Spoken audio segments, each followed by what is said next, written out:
For centuries, men have been plotting to bring about a new world order. From seemingly diverse backgrounds, religions, cultures, and even politics, they come together behind the scenes to enact their plan. It was predicted many years ago and has been ongoing. Along the way, thousands have built vast fortunes, families become entrenched as the power brokers, and authority placed into the hands of a few.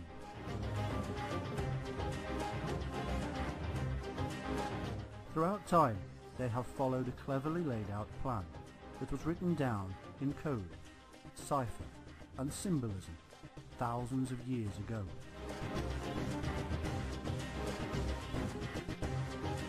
In this film, we will examine their special language in order to uncover the truth.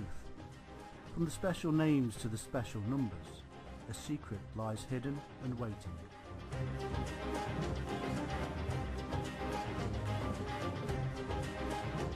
We will reveal the significance of the number of the beast, 666. We will see the truth behind their religious symbols such as the cross and tree, and through these see the beast for what it truly is.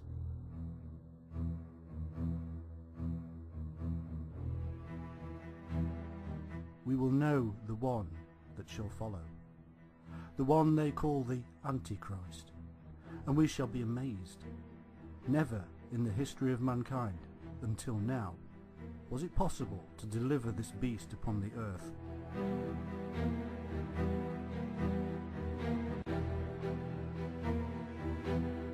The New World Order is ready, and its new Messiah about to be revealed.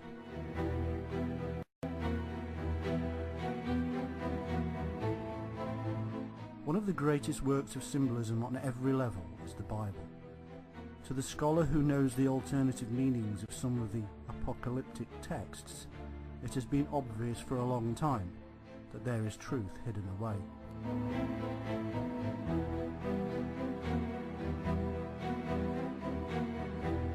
But there are so many hidden layers that any number of meanings are possible, and we must remember that lies are also hidden in code.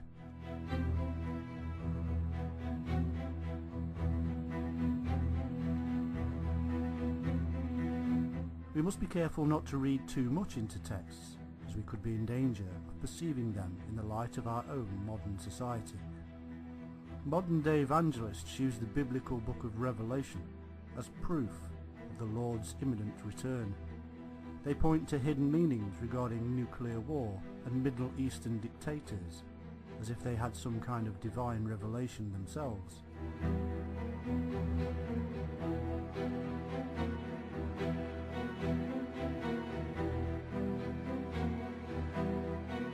The truth is, as any historian will tell you, that every generation since the writing of Revelation has claimed the end is very close. That is partly the point of the gospel, misinterpreted completely as usual.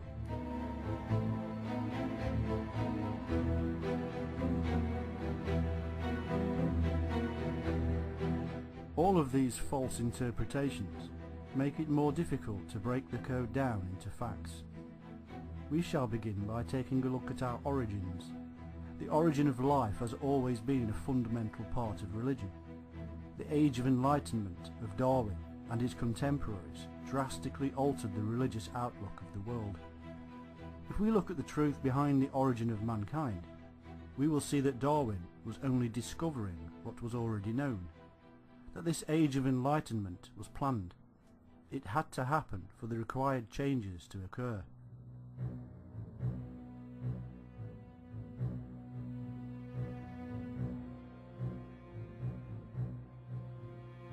We will see how ancient man and his religious beliefs were perfectly parallel to our current scientific beliefs, the difference being only in the terms used. Take the following pattern, which is common to the majority of the world's religions. Only the God exists. He is supreme and is alone. The heavens and earth are formless. Everything is darkness. and covered by primeval waters.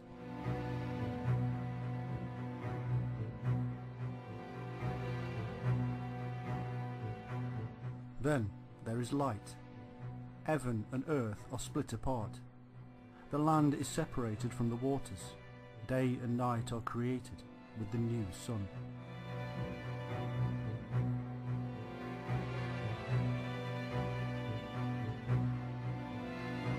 The land brings forth vegetation and eventually creatures. Birds and animals are created. Man appears.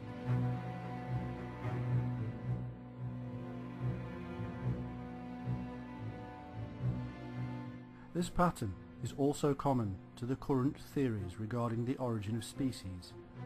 It is completely in line with the Big Bang theory, and yet seems to have emerged thousands of years ago. These patterns were especially notable in ancient Egypt, one of the most mysterious forerunners of the world's faiths.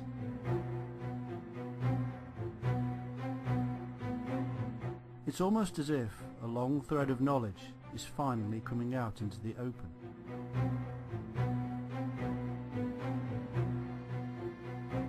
We can see the origins of the modern secret societies by looking into the names of those from the past. There is a name or title that can be found worldwide in all cultures and across time. They were called the Shining Ones.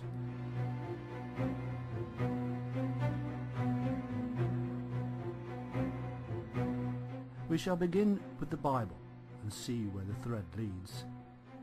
The remnant of the Rephaim, or giants, was known as Og the Giant, which is linked with Ogma from Sumeria, which in turn was linked with the English landscape giant at Kern Abbas, which in turn is linked with the chief Indo-European deity, Dyaus, which means the Shining Wand.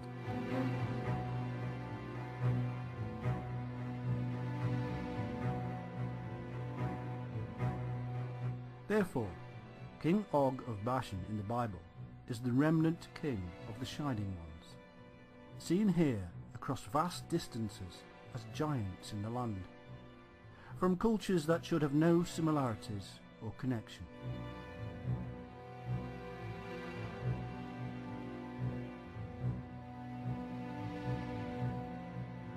The Indo-European god Dyaus Pitar means the Shining Father, and linked to the Indo-European shaman, where sacrifices were held towards the great Shining Father. Devas of Hindu tradition means Shining Ones. Buddhist Bodhisattvas regarded as the Shining Ones and saviours. Agni, the Hindu sage, means Shining One. He was father, priest, king, protector and messenger. The people called the Ananaj are linked with the Angakok of Greenland and the Anakim giant race of the Bible, and means great sons of the Shining One, after their god Anu, the Shining Father. Ra, the Egyptian god of the sun, took on the role of Shining Father, and the kings of Shining Sons. The Egyptian Ak means Shining Soul. Isis governed from the shining heights of heaven. Melchior was the Magi king of the Shining Ones. These Magi supposedly derived their knowledge from the Brahmins. Virgil tells us that the golden race will spread throughout the globe and produce a Messiah who will be born of a virgin lady. Are we getting the picture yet? They were everywhere, even thousands of years ago, and they were remembered in legend, myth and religion.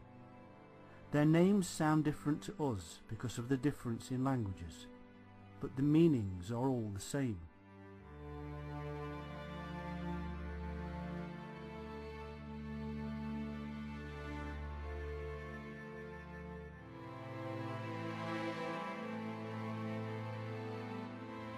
Archangel Michael means he who is shining. In Cornish the word El means angel and the shining one. The angel Seraphim means shining one. Elohim, the Jewish god or Lord, means the shining ones. The host of heaven or stars in Sumer and Israel were the shining ones. Egyptian Amu-El means Amun is the shining one. Moses is shining forth when he comes down from the mountain or heaven. Quetzalcoatl is the light of day, meaning he is very bright. Helios is depicted as a shining horse. Actaeon means shining one. Lampon, the horse of Diomedes, is the shining one. Skinfaxi, the Norse mythological horse, had a shining mane. Buildings became shining when they were painted or plastered white, and the priests became the shining ones who were to adorn this sacred colour. Fatima, the daughter of Muhammad, means the shining one. She is said to be virginal, and her title is bright blooming. The Nile is said to be the healer of mankind, who shines when he issues forth from the darkness. The word saint comes from the root san, which means light of the one and shining. The great Hu, meaning shining light, and Hu is the root word of so many other religious divinities such as Dayu, which is where we get the word dew for the shining wetness of the morning.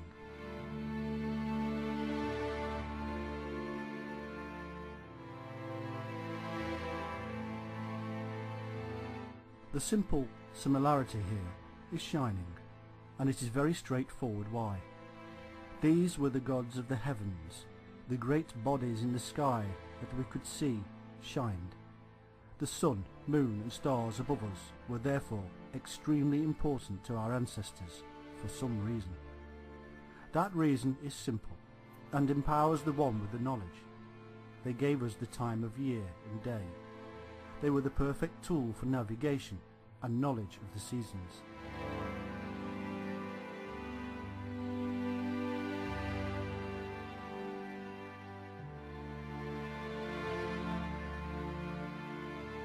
For trade and agriculture, both of paramount importance to any culture then and now. There are other clues we can see if we look closely to reveal those who had such knowledge and were part of this massive worldwide brotherhood. One such clue is the presence of a beard.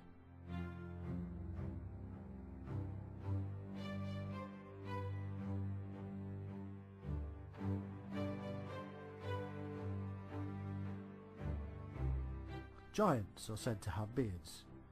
To be a giant simply means stature, power, manhood, enlightenment, and is common throughout the history of the Shining Ones. The shaman, medicine men, kings, queens and priests, pharaohs of Egypt, including queens, wore either real or false beards. Baal wore a beard, which comes down to us in our image of the Christian God having a beard. The men of Islam wear a beard. Samson loses his power when his beard is destroyed. Samson was a member of the Nazarites, who also had beards, and his name means son of the sun.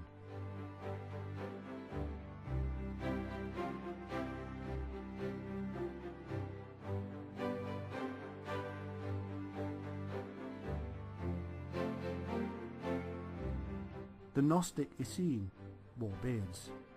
El, the Canaanite god, also became the god of the Jews, is the Shining One who has a beard. Jupiter is associated with Adonis, the other title used by the Jews for God, who was the Shining One with a beard. Quetzalcoatl had a beard. The Druids of Europe had beards.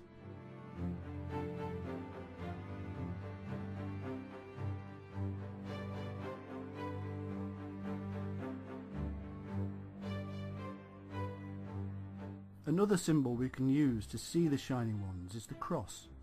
It was a symbol of the sun across the world, and therefore a symbol of power and light.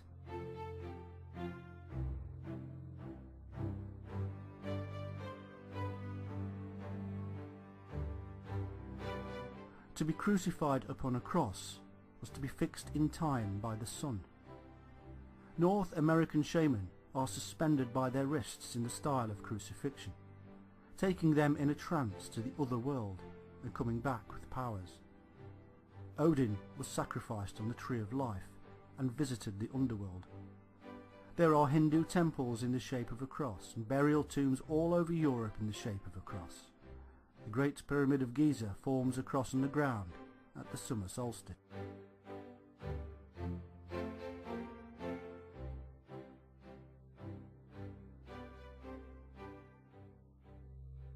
Hindus form a cross by outstretching their arms as an initiate tries to gain salvation. Quetzalcoatl's symbol was a cross. Celtic crosses with winding snakes are the same as the Hindu images. Jainism has the cross and swastika, as do Hindu and Buddhist beliefs. The same swastika chosen by Hitler. The symbol of Tammuz and Thoth, and therefore Hermes, is the cross. And there is reason that Mercury, who is associated with all these, has the cross.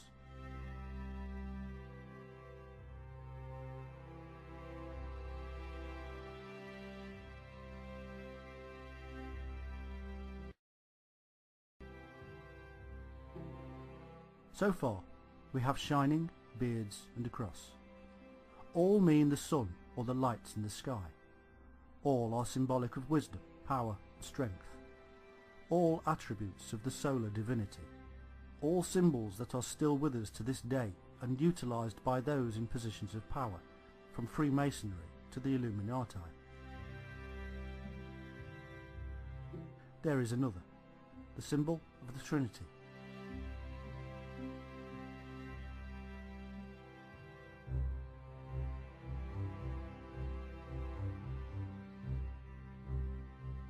There are three shaman worlds, three kind of devas, or shining ones, in Hinduism. The triad of Hinduism, Brahma, Vishnu and Shiva. The Christian Trinity, God the Father, the Son and the Holy Spirit. The Book of the Dead in Egypt, with three streaming rays of shining light hitting the soul of the initiate. Thrice great Hermes comes out of the balancing act between Thoth, Tammuz, Hermes and Mercury.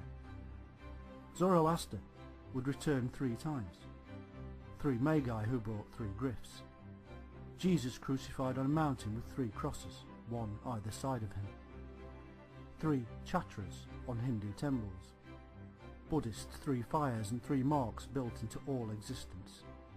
Buddhist Trinity of Refuge, 3 bodies of Buddha and 3 jewels.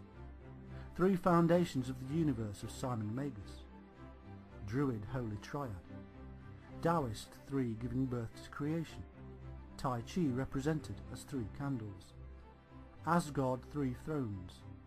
Classical trinity of Zeus, Poseidon and Hades, or Jupiter, Neptune and Pluto. Fatima the Shining One and daughter of Muhammad gave birth to 3 sons.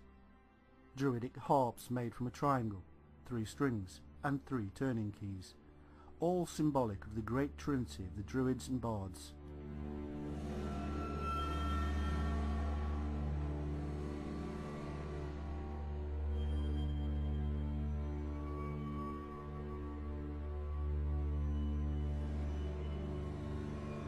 If the people had been true and honest to the 3 grand articles of religion, then the bard may sing a requiem which would enable the people to enter heaven or have salvation via the trinity of the harp. The Babylonians represented the supreme deity as an anchor, shooting the 3-headed arrow. This became the archer Sagittarius. The English arrow being Aru, or the light of Yu, and the Sanskrit for arrow being Ishu, or the light of Hu.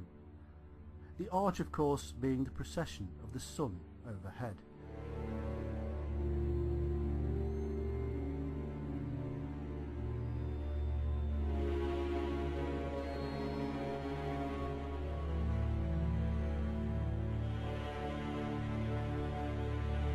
There are many reasons for the Trinity in all religions and creeds across the world, but the all-old meaning in the sky is yet again. It is very simple, and yet lost on modern eyes. It is God as the Father's Son, the Mother as the Moon, and the Son as the Earth.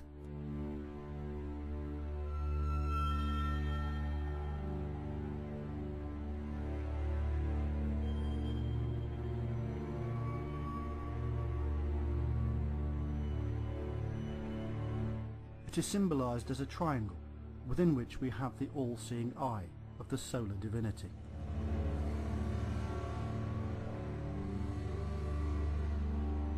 It is through this sun god that life is brought about. Without the sun there is no life.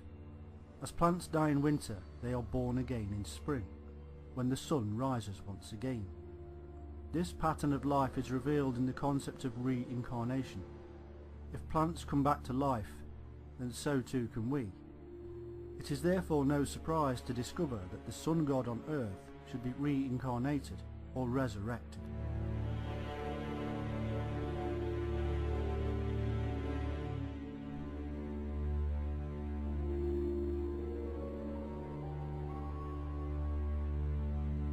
In the Indian Bhagavad Gita, we hear his words, "I have been born many times." The Bible tells us, "You must be born again." The Egyptian Book of the Dead states, "I have the power to be born a second time." Indeed, before 500 AD, reincarnation was a Christian doctrine.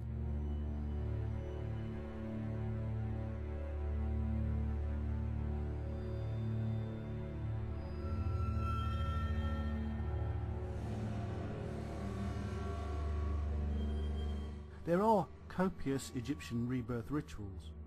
The Magi believed in reincarnation. Zoroaster, Osiris, Horus, Adonis, Dionysus, Hercules, Hermes, Baldur, and Quetzalcoatl all descended into hell and were risen again on the third day, just as the sun does each year.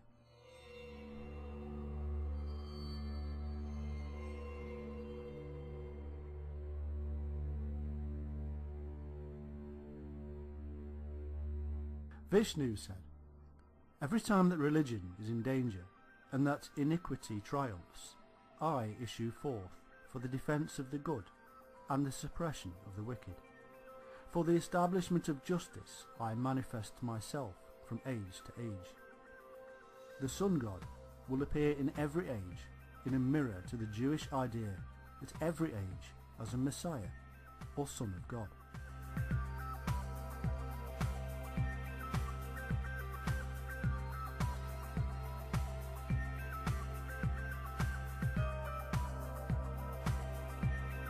Resurrection is all part of Mithraism, the Orphic mysteries, and Isis worship. These sun gods had to have a way of being born. They could not be human. They had to be gods. And so we have the virgin birth in a womb, or tomb, or cave.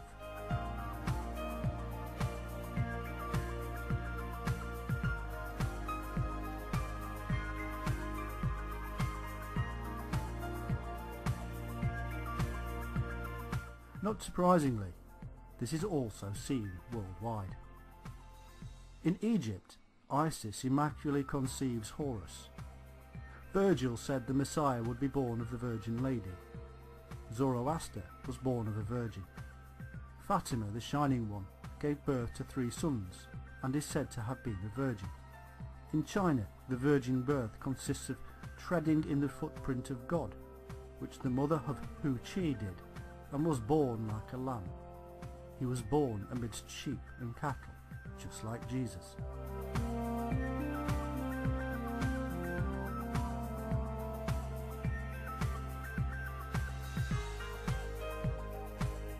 The priests and power brokers of this vast empire of the soul around the globe not only wore beards as a symbol of the solar divinity and wisdom, they also wore the colour of light, white.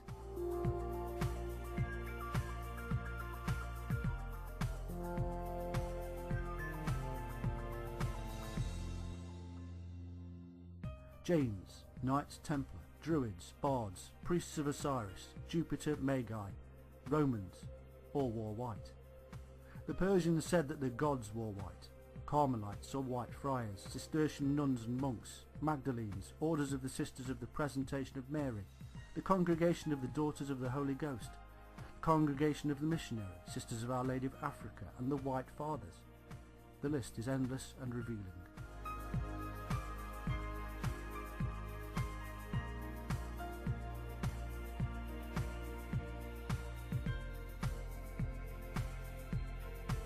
These, then, are the symbols we should be aware of when seeking out the New World Order, for they are symbols that have been utilised for millennia. But the New World Order has a darker side to it, and this is symbolised by the image of the beast. It is the symbol of their kingdom on earth. There are many prophetic symbols associated with the beast, and the dragon is a good place to start.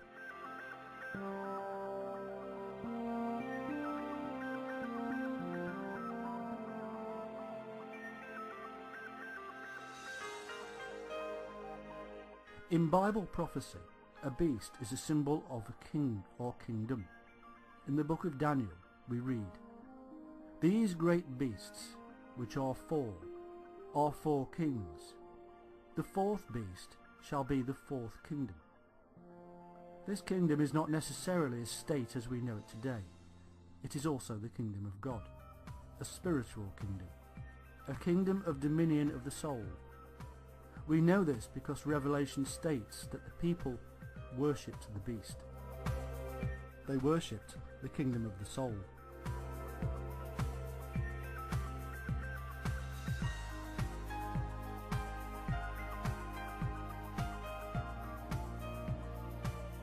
The symbol of this beast is the dragon. It is Satan, the father of lies and deception. We are to be aware of the evil of this great beast in which we have so much faith. Those in power in whom we place our faith are constantly proving this warning to be true.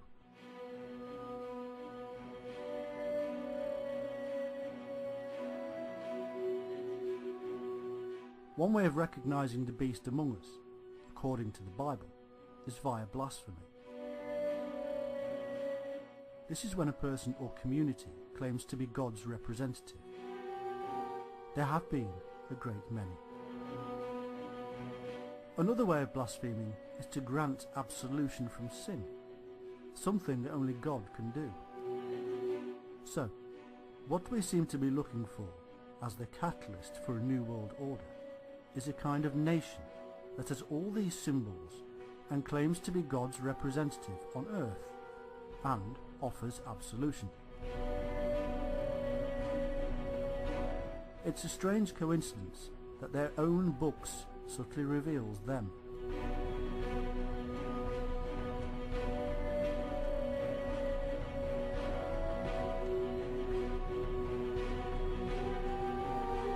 But let's move on and examine a little more closely to see them. The Bible gives us some clues called marks. These are identifiers, things that we can spot on the body of the false nation. They are given to us in the last book of the Bible, Revelation.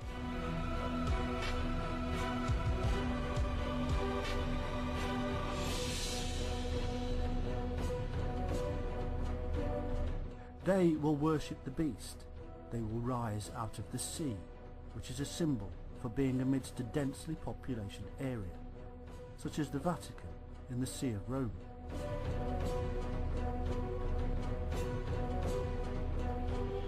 They will deceive. They will rule ruthlessly. They will persecute true believers.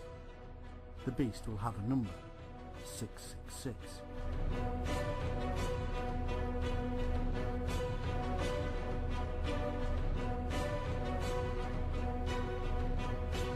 There is only one massive world power that meets all these criteria. It has influenced and controlled mankind for a very long time, and still to this day holds huge influence. Many leaders of the world and people in positions of massive power are members of its nation.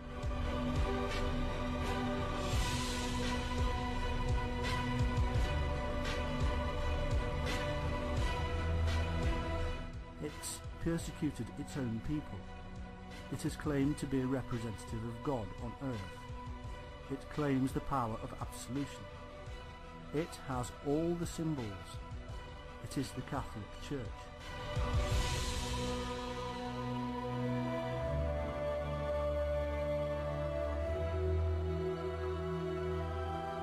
The beast is well known among scholars to be a nation.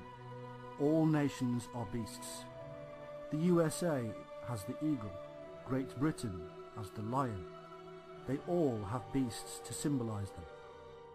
The Vatican is a nation within a nation. It is a nation of those who follow its creeds.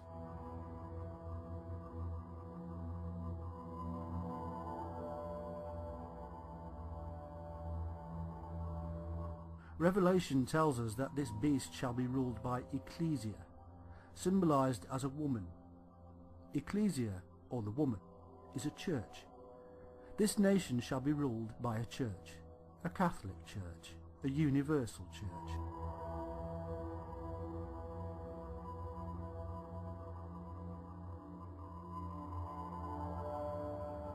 Within this church shall be Satan himself ruling.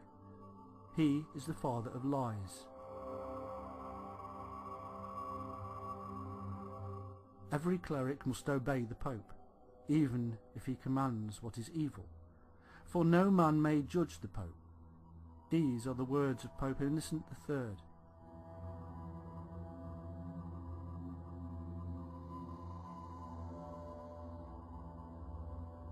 He is master over the nation. Revelation tells us he will be master over the spiritual and the physical, the religious and the political. Only in the Vatican City can this be true, for it is the headquarters of the vast Catholic world and also a city-state unique in the world.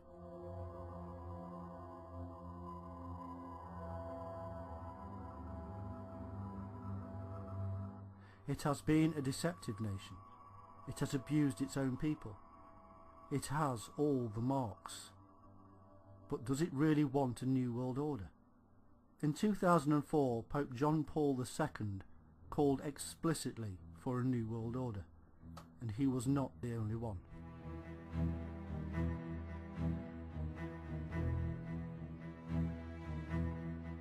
Over generations, the papacy subjugated nation after nation through legal fraud and battle.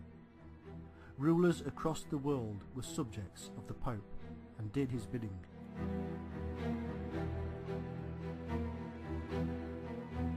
Pope Nicholas I stated, "Fear, then, our wrath and the thunders of our vengeance, for Jesus Christ has appointed us, the popes, with his own mouth absolute judges of all men, and kings themselves are submitted to our authority." Pope Gregory IX pronounced papal domination over the entire Christian world, secular and religious, and excommunicated all who failed to obey the popes and to pay them taxes. This was confirmed by subsequent popes, and in 1568 AD, Pope Pius V vowed that it was to remain an eternal law. It is to this day still believed.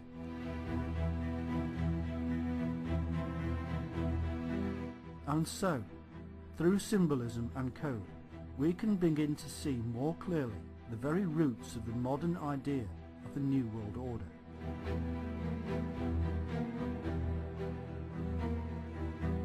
We must return now to some of these symbols, for within them we shall discover more.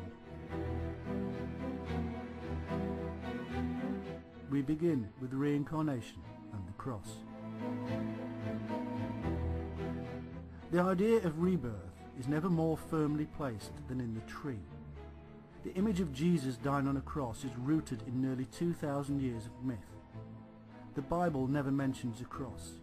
Instead, the original word was tree, and almost all early Roman crucifixions were on trees. Also, the Jewish way of executing a criminal was by stoning. The cross was an early symbol of execution by crucifixion. People were often impaled or nailed to a pointed stake or tree and left to die. So where did this cross image come from, and who added it into the Christian passion?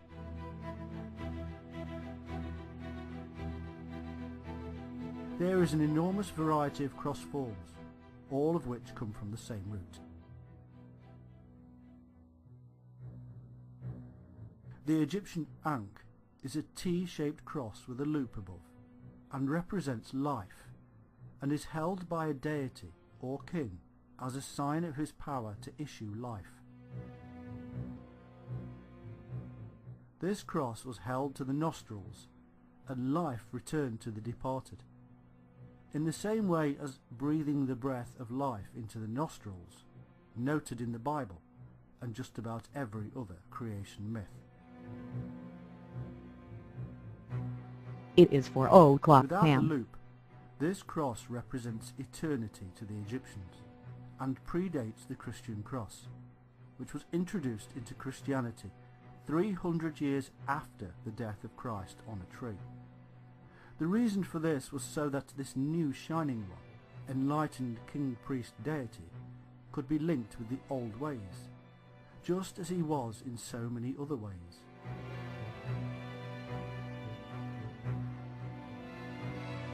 Those with the eyes to see and the ears to hear would have understood the vital symbolism involved with this link.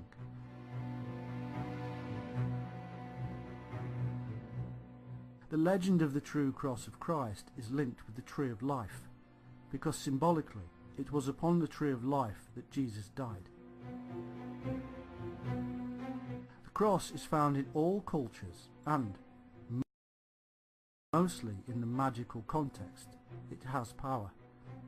The various words for cross come from Ak-ur-ros, meaning the light of the great fire, the light of the sun.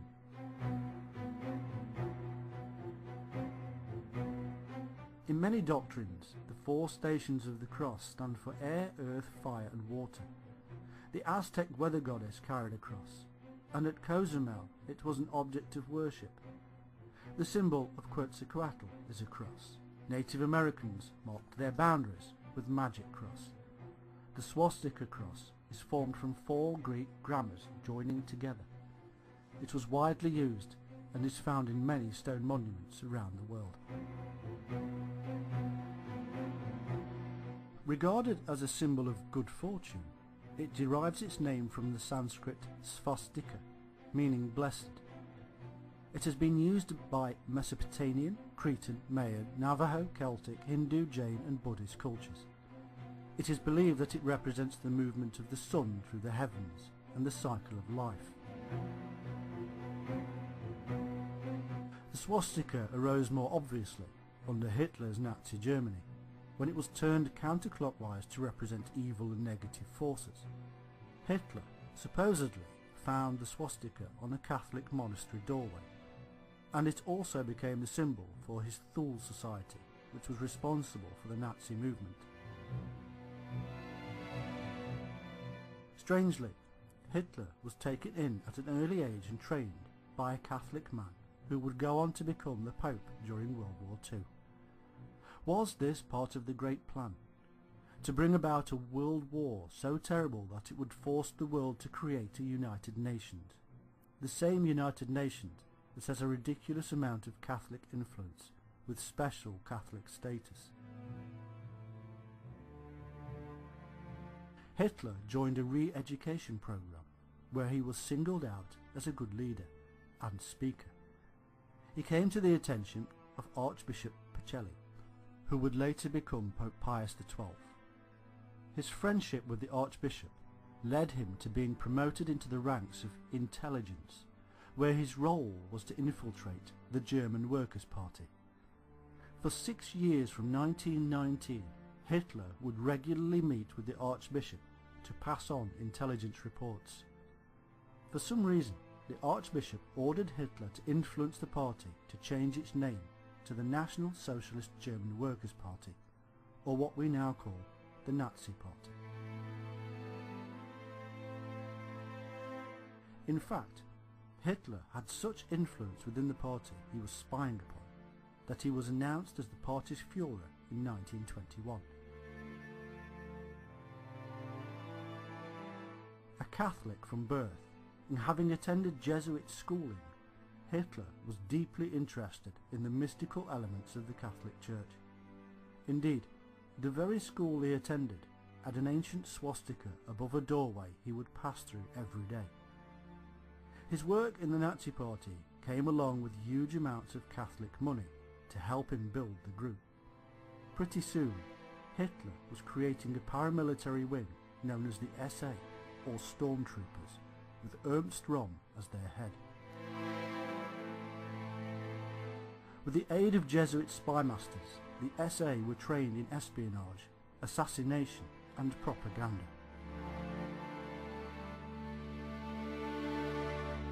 By 1923, Hitler and his party marched on Berlin to overthrow the government, and yet he never made it out of Munich, and Hitler went into hiding at the residence of a friend, who was also a close friend of the Roosevelts.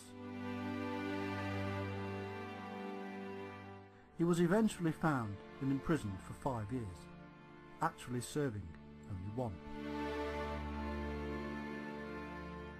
In prison, he wrote Mein Kampf with the help of some Catholic friends. According to the official statements, the Catholic Church simply kept quiet during the Hitler reforms. They even claimed that many Catholic priests were victimized by the Nazis for their part in freeing Jews and other non-desirables. This is indeed true. The Catholic Church did remain quiet, and there were individuals within the Church that stood up for the rights of man. However, there is a darker side to the Catholic role in the running of the Nazi war and Holocaust machines.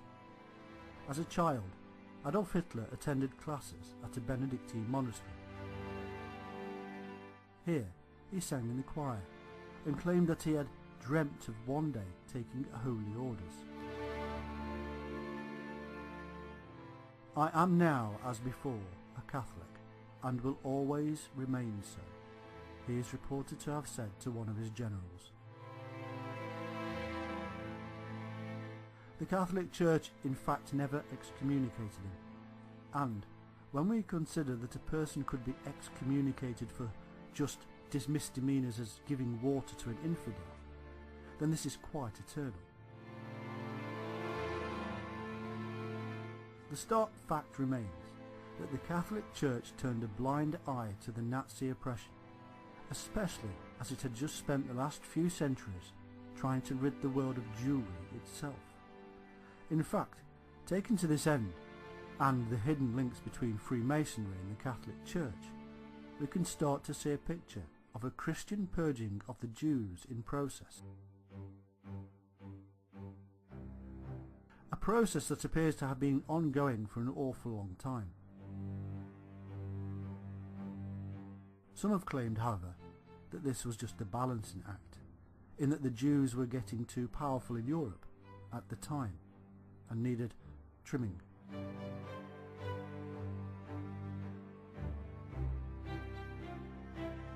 The Catholic deal with the Nazis involved having further privileges for its priests, and even permission to get them involved in the public school system, with a massive $400 million of state aid.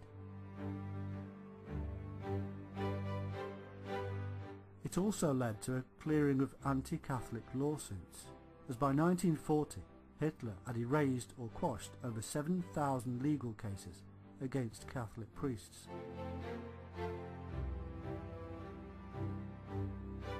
All in all, the Catholic Church was doing quite well out of the process. A concordat with the Catholic Church in 1933 stated the following: "The German Reich guarantees the freedom of the profession and the public exercise of the Catholic religion. Catholics shall enjoy the protection of the state in the same manner as the employees of the state. The teaching of the Catholic religion in the elementary, vocational, secondary and superior schools shall be a regular subject and shall be given in conformity with the principles of the Catholic Church."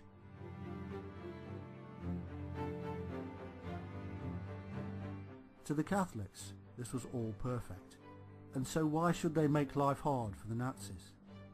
To the Nazis, they gained prestige and seemingly backing from the Romans. They also needed to ensure that their allies of the future, Italy, would not be upset.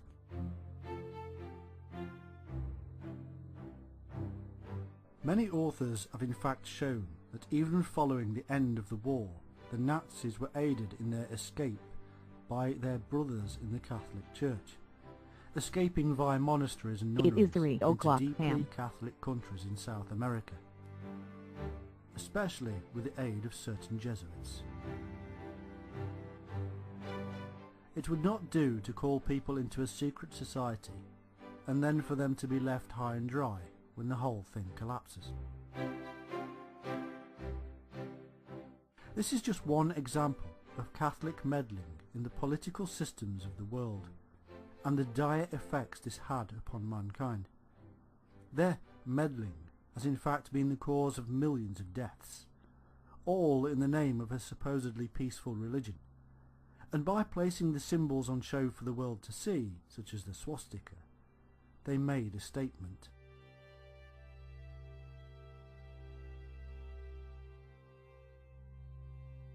Let us now continue our journey with the cross.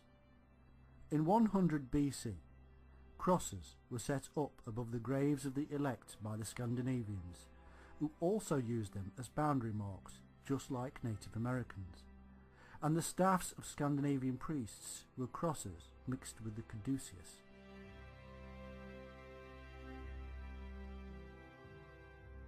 The Tower cross, without the loop, is probably the oldest type. It is the cross of the god Thoth, or Hermes, who became the god of the alchemist, the magician, the inheritor of the Shining One's legacy. It was also the symbol of the god Tammuz, a Sumerian, Babylonian and Assyrian god who died every year and rose again in spring, at the same time as the Christian Easter, or rising of Christ, matching the cycles of the sun.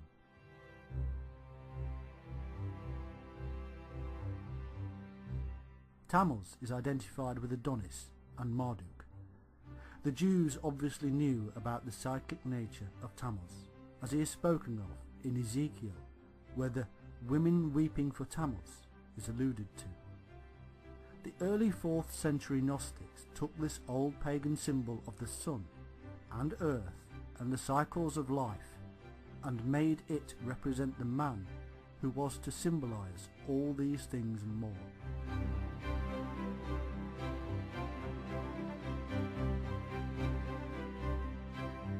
All crosses originated from the most basic of altars, the sacrificial tree, which in the case of Jesus was, significantly, placed upon a mountain with 2 others as a Trinity sacrifice.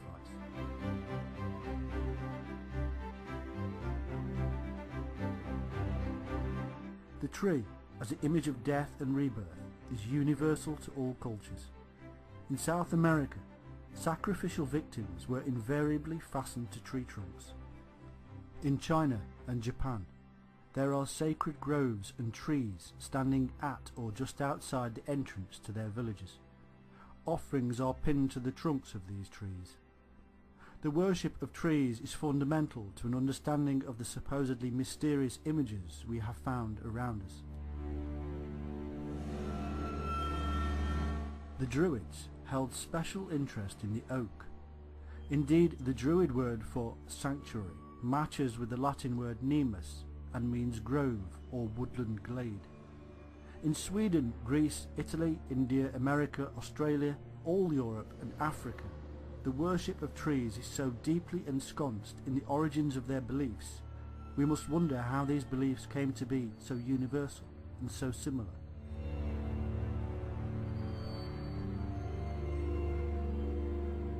It is therefore no wonder that the idea of God dying upon a tree was absolutely fundamental to the plan of Jesus' death.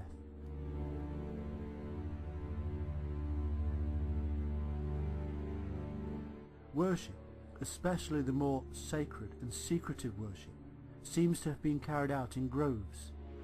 The natural grove would have been modernized, with the sacrificial tree being placed at the center or entrance.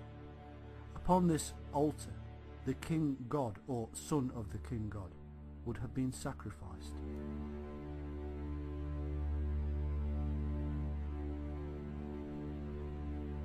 The grove would then have been fenced with posts, poles or trees. This eventually led to the small stone circles, a more permanent structure. The altar or sacred tree would then have been transformed into a large stone monolith, and all the attention diverted towards it. In conjunction with this, knowledge of the stars and the cyclic patterns of nature would have been taken into account, and suddenly we have the most useful temple in existence.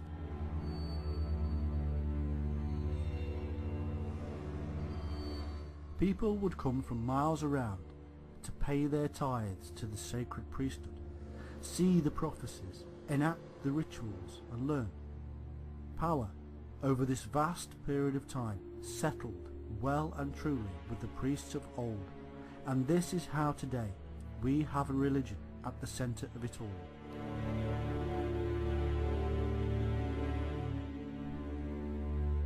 The Catholic Church can trace its origins right back to these early days.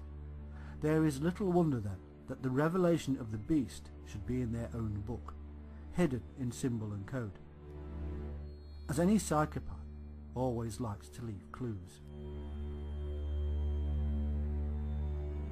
Let's take a closer look at these clues. Revelation 13 is the main chapter where we see a description of society under the rule of the beast or Antichrist. And I stood upon the sand of the sea, and saw a beast rise up out of the sea, having 7 heads and 10 horns, and upon his horns 10 crowns, and upon his heads the name of blasphemy. And the beast which I saw was like unto a leopard, and his feet were as the feet of a bear, and his mouth as the mouth of a lion. And the dragon gave him his power, and his seat, and great authority. And I saw one of his heads as it were wounded to death, and his deadly wound was healed, and all the world wondered after the beast. This is a description of the power structure. The animal and its various parts are all symbols of the governments it rules over. We know this because Revelation tells us. The 7 heads are 7 mountains, on which the woman sitteth. And there are 7 kings, 5 are fallen, and 1 is, and the other is not yet come. And when he cometh, he must continue a short space. And the beast that was, and is not, even if he is the 8th, and is of the 7th, and goeth into perdition. And the 10 horns which thou sawest are 10 kings, which have received no kingdoms as yet, but receive power, as kings 1 hour with the beast. These have one mind, and shall give their power and strength unto the beast.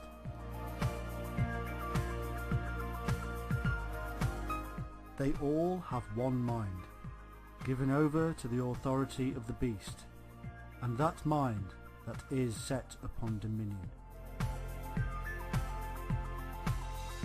The term for kings simply means political ruler. There will be 10 dominions, ruled over by 10 rulers. They are symbolized as 10 horns. These will be the final 10 leaders. We are told that the beast is unique, that nobody can fight him in war and win. It either has military might so vast that none can meet it, or it is simply a nation state that one simply would not wage war against, such as a church. The beast is said to want the throne of God, to be worshipped as God, like a pope sat upon his throne and adored by millions.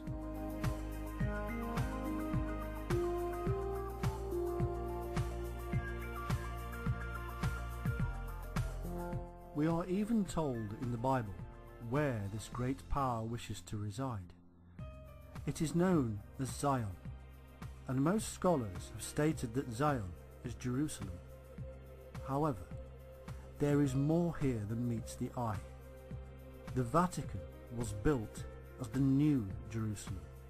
There is no need to suffer the heat of Israel when you can make your own Zion.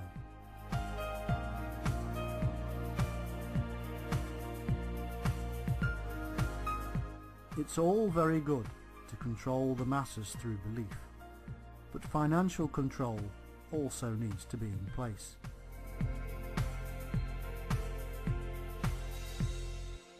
Banking was in fact originated by the Catholic Church. It was they who created the promise to pay system, and the very word bank is derived from those times when the deals were done on the bank outside the castle walls.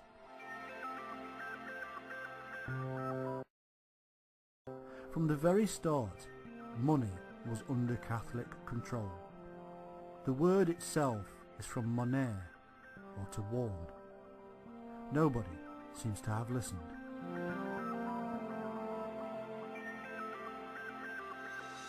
Revelation tells us that financial control will come through a mark, known as the mark of the beast.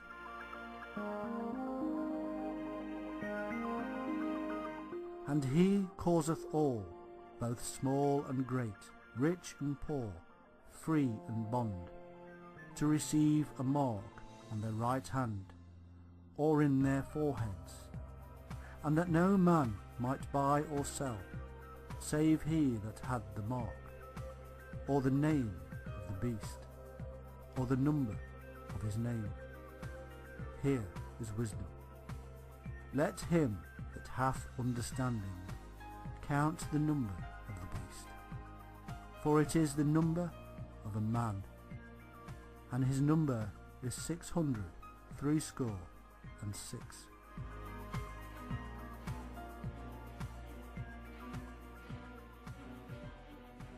Every single person will have the mark, or they won't be able to buy or sell. They'll die.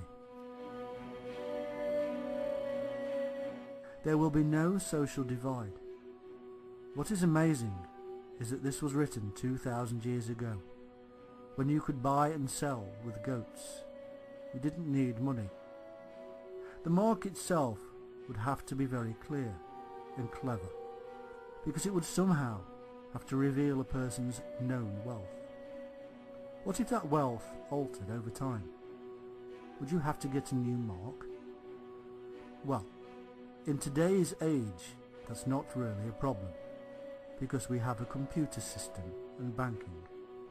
Our mark could simply be a barcode. The truth may be found in the number 666. The Hebrew and Greek alphabet does not have separate characters or alphabets for numbers and letters. Letters are also used as numbers, so each letter has a numerical value. The Hebrew equivalent of our W is the letter Vav, or Waw. The numerical value of Vav is 6. So the English WWW, transliterated into Hebrew, is Vav, Vav, Vav, which numerically is 666. So every website starts with 666.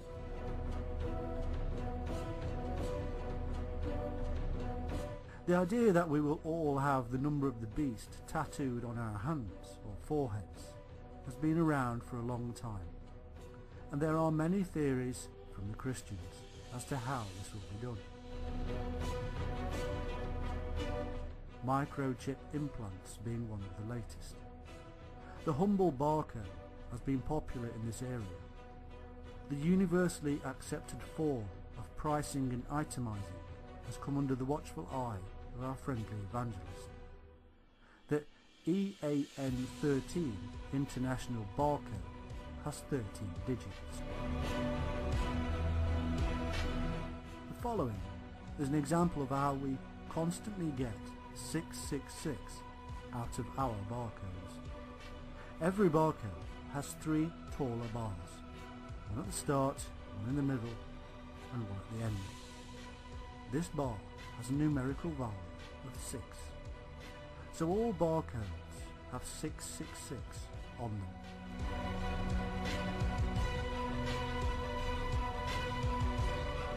So what about the man at the top, the Pope?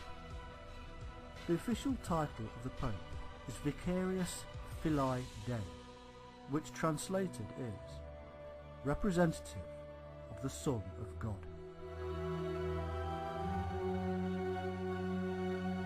Since in Latin certain letters have numerical values, We only need to add them up to come to 666. So the number of the Pope is amazingly the number of the beast. All of this is part of a vast system of numerology hidden within the Bible. Not only did they hide their truths in symbols, they also hid them in clever mathematical codes. This is a second-tier coding system used by the scribes to hide their secrets. Whether humans are supposed to be stamped with a barcode or not remains to be seen, but the systems we now have in place for mass control and observation are obvious. We pay with the swipe of a card or by using our mobiles. Soon this will change, and we may have implants of microchips so we can scan our hands. Our code will tell the computer what we are worth and deduct the payment. Behind all of this are the massive international corporations. Side by side with these are the nation's politicians. Both monitor and manipulate us on a huge scale, and that manipulation is becoming more and more automated.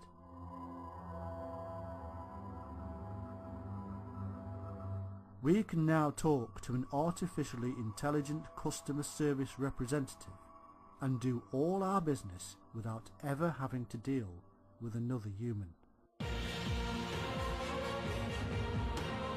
We are all slaves to the machine.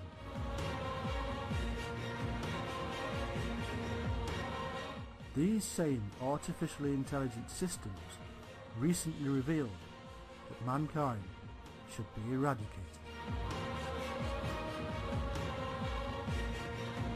It is a logical conclusion to make.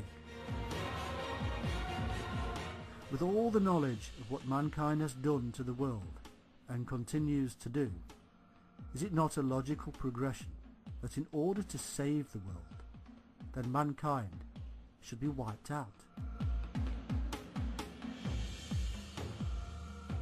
Will mankind be smart enough to have a safety device on these artificially intelligent minds we are letting loose?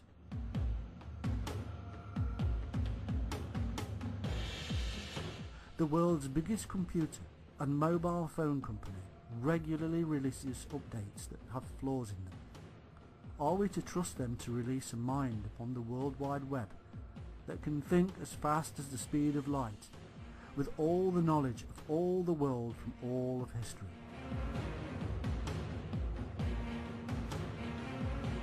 Such a mind would be able to stop the world of humans from turning.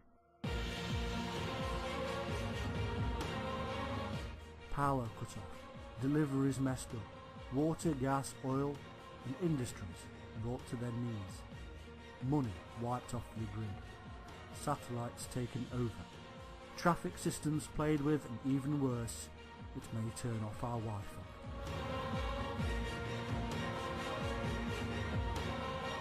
The whole thing could be catastrophic, or even worse than that. It could indeed all be controlled from a central location.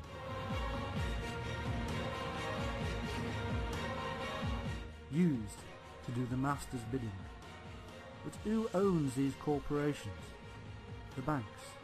And who owns the banks? The beast or church shall be followed by the Antichrist that shall do its bidding. Is this Antichrist the opposite of the perfect man, about to be unleashed upon the world in the form of a human creation we call artificial intelligence?